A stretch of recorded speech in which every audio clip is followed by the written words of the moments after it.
Je suis sortie, c'était 15 ou 16 heures, je sais même plus. Je suis sortie courir, sans masque, mais en m'éloignant soigneusement de tous les êtres humains que je pouvais croiser et sans toucher à rien du tout pendant ma demi-heure dehors. Au bout d'un quart d'heure, je me suis aperçue que j'avais oublié mon attestation. J'ai failli faire demi-tour, puis j'ai décidé de quand même faire le tour que j'avais prévu de faire au départ, mais clairement, j'avais la même impression que quand je fraudais dans le métro en 98.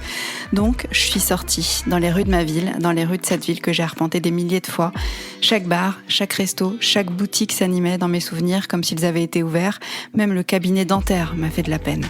Des souvenirs de chaleur humaine, des souvenirs de gens dans tous les sens, dans ce centre-ville que j'aimais tant, des souvenirs de soirées à danser la salsa, des souvenirs de sorties de ciné autour d'une bière, des souvenirs de queue pour avoir une place au resto, des souvenirs de rendez-vous d'amour dans ce bar en particulier, des souvenirs de retour pompette en vélo, des souvenirs de marche forcée parce que le métro vient de fermer, des souvenirs de plateaux de tapas monstrueux, de sushis entre copines, de déjeuners de travail, de tours de manège, de chiales dans les magasins de vêtements parce qu'il n'y a rien qui me va, d'heures passées à la Fnac au milieu des autres, même les jours de pluie vont nous manquer, même les cons vont nous manquer. Ça fait 5 jours donc, et déjà j'ai l'impression de parler d'un passé révolu. J'ai couru au milieu du vestige de ce qu'a été ma vie jusque-là, et jamais je n'aurais pensé que ça pouvait basculer aussi vite. J'ai couru assez pour me retrouver au cœur de cette ville que j'ai tant aimée, assez pour me dire qu'on en avait imaginé des merdes potentielles, mais pas celle-là, pas ça, pas comme ça. On en a imaginé des histoires folles, des monstres, des scénarios catastrophes, mais je sais pas pourquoi, pas celui-là. Il paraît que la réalité dépasse toujours la fiction,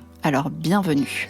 Ce que j'ai vu, donc, des rues désertes, des gens qui s'évitent, des visages masqués, quelques sourires de loin, des rideaux baissés, des tables rangées, quelques rares voitures, de la pierre, du bitume, des arbres bien alignés, des feux rouges qui servent à rien, du mobilier urbain inutile, des routes totalement vides, du vide d'ailleurs, que du vide.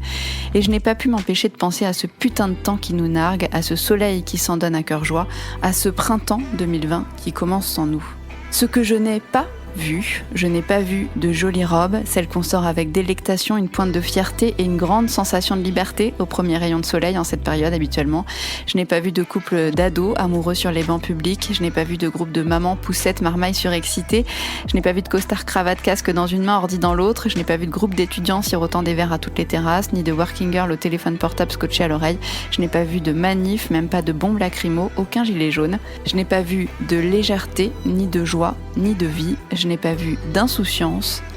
et peut-être que je n'en reverrai pas.